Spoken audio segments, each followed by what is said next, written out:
اے میرے بھائیو، ہمارے خداوند ذوالجلال یسوع مسیح کا ایمان تم میں طرفداری کے ساتھ نہ ہو، کیونکہ اگر ایک شخص تو سونے کی انگوٹھی اور عمدہ پوشاک پہنے ہوئے تمہاری جماعت میں آئے اور ایک غریب آدمی میلے کچیلے کپڑے پہنے ہوئے آئے، اور تم اس عمدہ پوشاک والے کا لحاظ کر کے کہو کہ تو یہاں اچھی جگہ بیٹھ، اور اس غریب شخص سے کہو کہ تو وہاں کھڑا رہ یا میرے پاؤں کی چوکی کے پاس بیٹھ، تو کیا تم نے آپس میں طرفداری نہ کی اور بد نیت منصف نہ بنے؟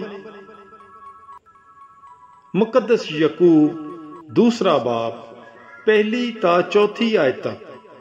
God bless you. Bible is life.